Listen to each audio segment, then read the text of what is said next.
Chapter 25. The Doctor's Diagnosis. "So you express no opinion? Explain nothing?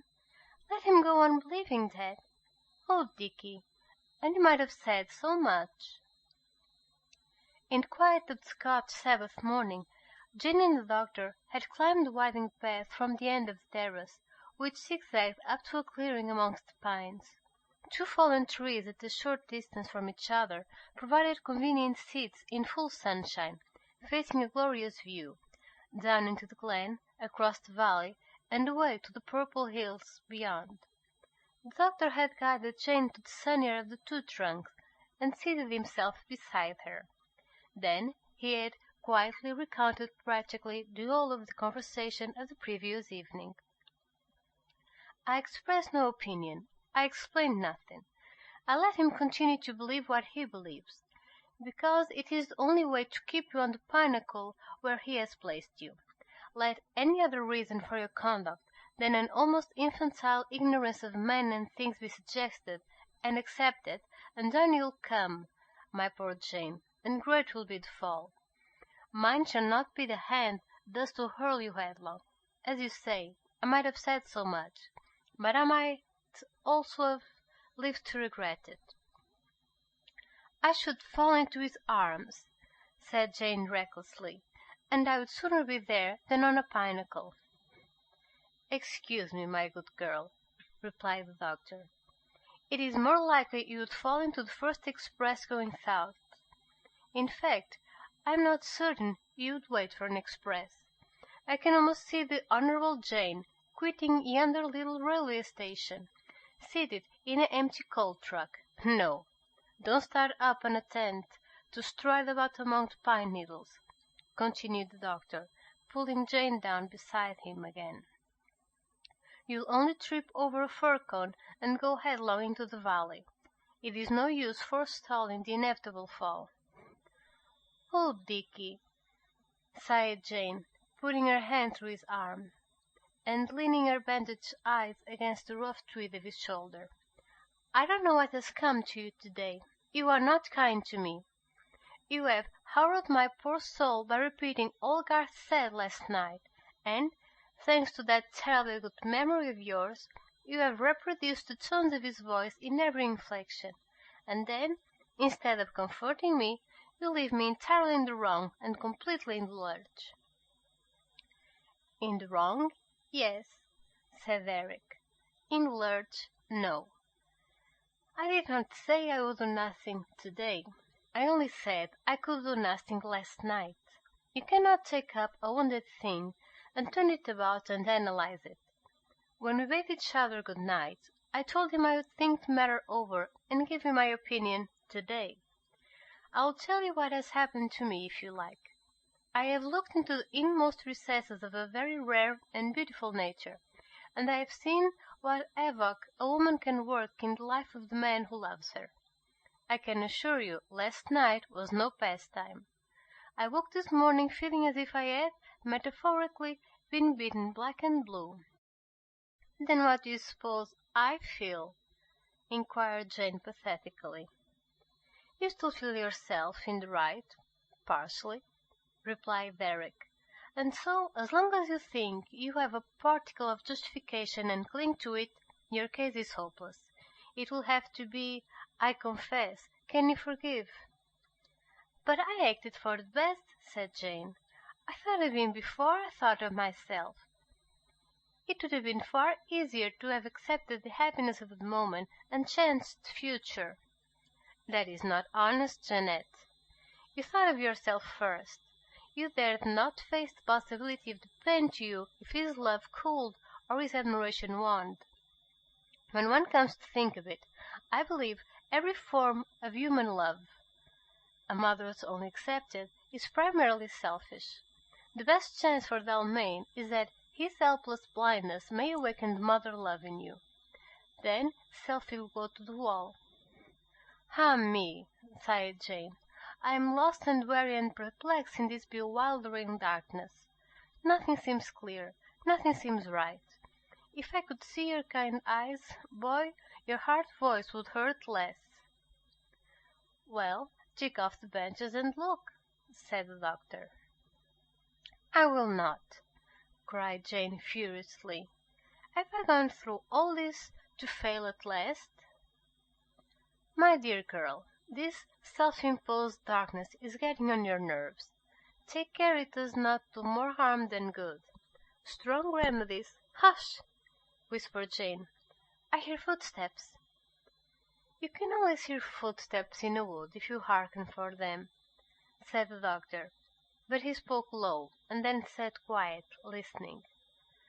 "I hear Garth's step," whispered Jane. "Oh, Dickie, go to the edge and look over. You can see the winding of the path below." The doctor stepped forward quietly and looked down upon the way they had ascended. Then he came back to Jane. "Yes," he said, "fortune favours us. Dalmain is coming up the path with Simpson. He will be here in 2 minutes." "Fortune favours us? My dear Dickie, of all mischances!" Jane's hand flew to her bandage, but the doctor stayed her just in time. "Not at all," he said, "and do not fail at last in your experiment. I ought to be able to keep you two blind people apart. Trust me and keep sit still. And can you not understand why I said fortune favours us? Dalmain is coming for my opinion on the case. You shall hear it together. It will be a saving of time for me, and most enlightening for you to mark how he takes it. Now keep quiet. I promise he shall not sit on your lap. But if you make a sound, I shall have to say you are a bunny or a squirrel, and throw fir cones at you." The doctor rose and sauntered round the bend of the path. Jane sat on in darkness. "Hello, Dalmain," she heard Derrick say. "Found your way up here? An ideal spot. Shall we dispense with Simpson? Take my arm." "Yes," replied Garth. "I was told you were up here, Brand, and followed you." They came round the bend together, and out into the clearing. "Are you alone?" asked Garth, standing still. "I thought I heard voices." "You did," replied the doctor. "I was talking to a young woman." "What sort of young woman?" asked Garth. "A buxom young person," replied the doctor, "with a decidedly touchy temper." "Do you know her name?" "Jane," said the doctor, recklessly. "Not Jane," said Garth quickly. "Jean. I know her. My gardener's eldest daughter. Rather weighed down by family cares, poor girl." "I saw she was weighed down," said the doctor. "I did not know it was by family cares. Let us sit on this trunk. Can you call up the view to mind?" "Yes," replied Garth. "I know it so well. But it terrifies me to find how my mental pictures are fading. All but one." "And that is?" asked the doctor. "The face of the one woman," said Garth in his blindness. "Ah, my dear fellow," said the doctor, "I have not forgotten my promise to give you this morning my opinion on your story. I have been thinking it over carefully, and have arrived at several conclusions. Shall we sit on this fallen tree? Won't you smoke? One can talk better under the influence of the fragrant weed." Garth took out his cigarette case, chose a cigarette, lighted it with care, and flung the flaming match straight onto Jane's clasped hands. Before the doctor could spring up, Jane had smilingly flicked it off. "What nerve!" thought Derrick with admiration. 99 women out of 100 would have said "ah" and given away the show. Really, she deserves to win. Suddenly Garth stood up. "I think we shall do better on the other log," he said unexpectedly. "It is always in fuller sunshine," and he moved towards Jane. With a bound the doctor sprang in front of him, seized Jane with one strong hand, and drew her behind him. Then guided Garth to the very spot where she had been sitting. "How accurately you judge distance," he remarked, backing with Jane towards the further trunk. Then he seated himself beside Garth in the sunshine. "Now for our talk," said the doctor, and he said it rather breathlessly. "Are we sure you are alone?" asked Garth. "I seem conscious of another presence." "My dear fellow," said the doctor, "is one ever alone in a wood? Countless little presences surround us. Bright eyes peep down from the branches. Fairy tales flick in and out of holes. Things unseen move in the dead leaves at our feet. If you seek solitude, shun the woods." "Yes," replied Garth, "I know, and I love listening to them. I meant a human presence. Brand, I'm often so tried by the sense of an unseen presence near me. Do you know, I could have sworn the other day that she, the one woman, came silently, looked upon me in my blindness, pitied me, as her great tender heart would do, and silently departed." "When was that?" asked the doctor.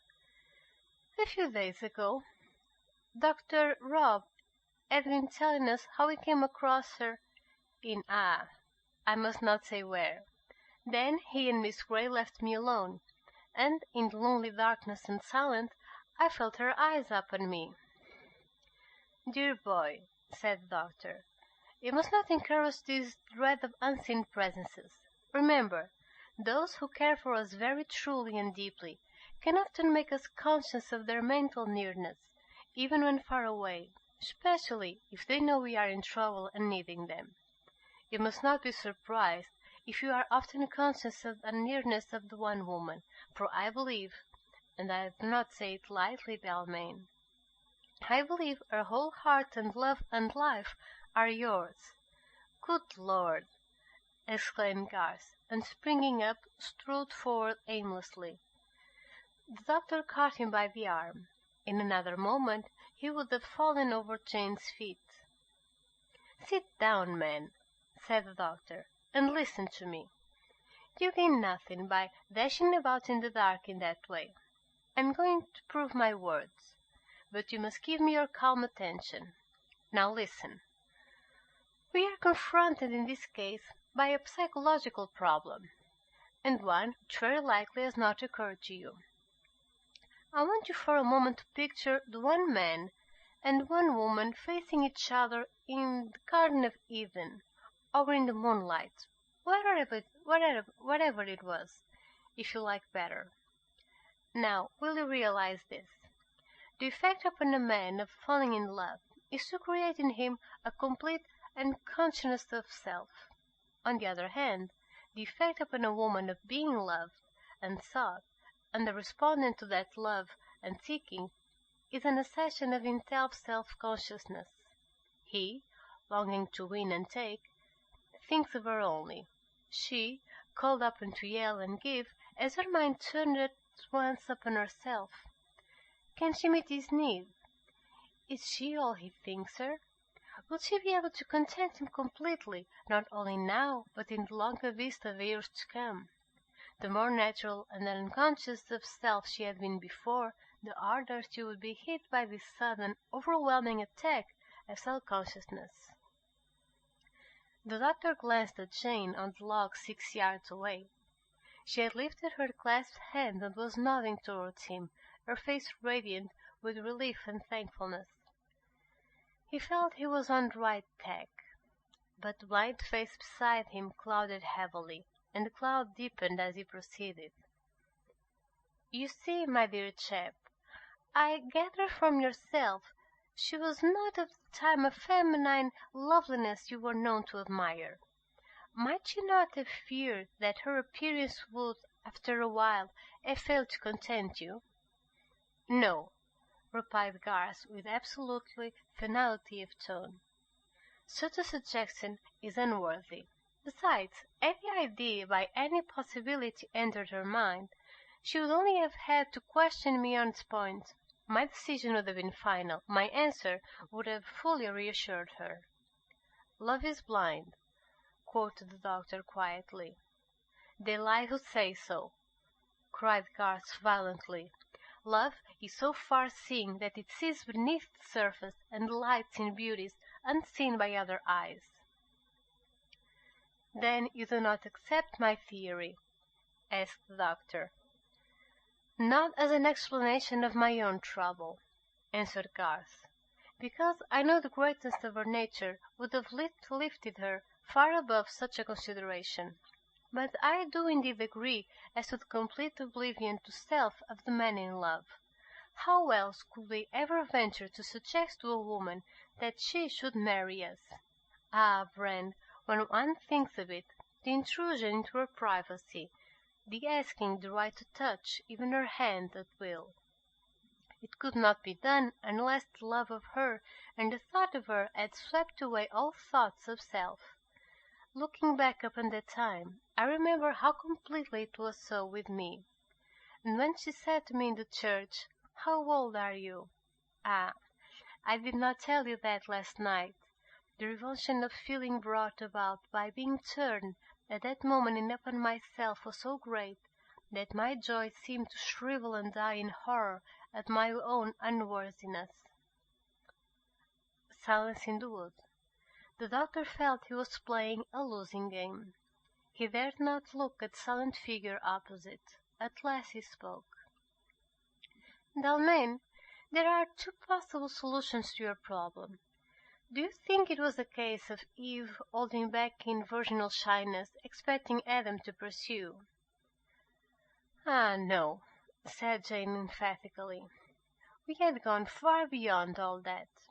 Nor could you suggest it, did you know her. She is too honest, too absolutely straight and true to have deceived me. Besides, had it been so, in all these lonely years, when she found I made no sign, she would have sent me word of what she really meant." "Should you have gone to her, then?" asked the doctor. "Yes," said Garth slowly. "I should have gone, and I should have forgiven, because she is my own. But it could never have been the same. It would have been unworthy of us both." "Well," continued the doctor, "the other solution remains. You have admitted that the one woman came somewhat short of the conventional standard of beauty. Your love of loveliness was so well known. Do you not think, during the long hours of that night, remember how new it was to her to be so worshipped and wanted?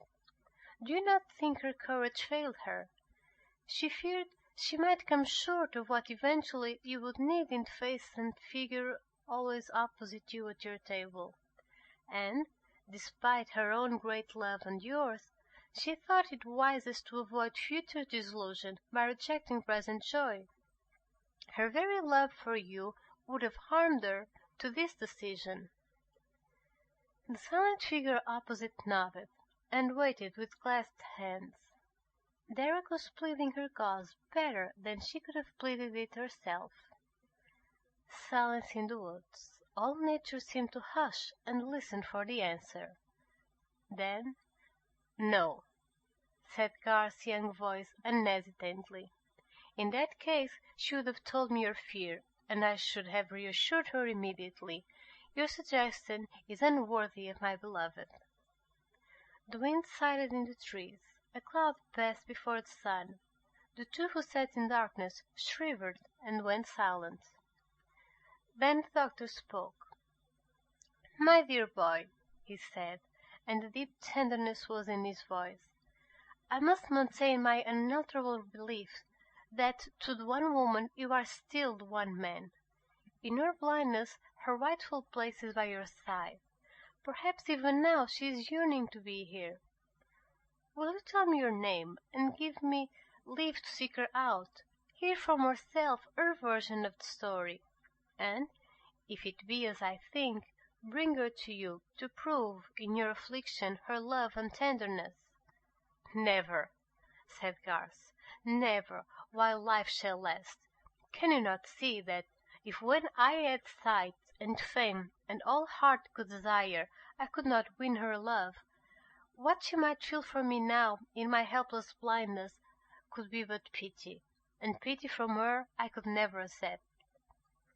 If I was a mere boy 3 years ago, I'm a mere blind man now, an object of kind commiseration. If indeed you are right, and she mistrusted my love and my fidelity, it is now out of my power forever to prove her wrong, and to prove myself faithful. But I will not allow the vision of my beloved to be dimmed by these suggestions. For her complexion, she needed so much more than I could give. She refused me because I was not fully worthy. I prefer it should be so. Let us leave it at that." "It leaves you to loneliness," said the doctor sadly. "I prefer loneliness," replied Garth's young voice, "to disillusion. Hark! I hear the first gong, Brand. Marjorie will be grieved if we keep her Sunday dishes waiting." He stood up and turned his sightless face towards the view. "Ah, how well I know it," he said. "When Miss Gray and I sit up here, she tells me all she sees, and I tell her what she does not see, but what I know is there. She's keen on art, and on most of the things I care about. I must ask for an arm, Brand, though the path is wide and good. I cannot risk a tumble. I have come 1 or 2 awful croppers, and I promised Miss Gray. The path is wide. Yes, we can walk 2 abreast, 3 abreast if necessary. It is when we have this good path made. It used to be a steep scramble." "3 abreast," said the doctor. "So we could, if necessary." He stepped back and raised Jane from her seat, drawing her cold hand through his left arm. "Now, my dear fellow, my right arm will suit you best. Then you can keep your stick in your right hand." And thus they started down through the wood, on that lovely Sabbath morn of early summer, and the doctor walked erect between those 2 severed hearts, uniting and yet dividing them. Just once Garth paused and listened. "I seem to hear another footstep," he said, "besides yours and mine." "The wood is full of footsteps," said the doctor, "just as the heart is full of echoes. If you stand still and listen, you can hear what you will in either." "Then let us not stand still," said Garth, "for in old days, if I was late for lunch, Marjorie used to spank me." End of chapter 25.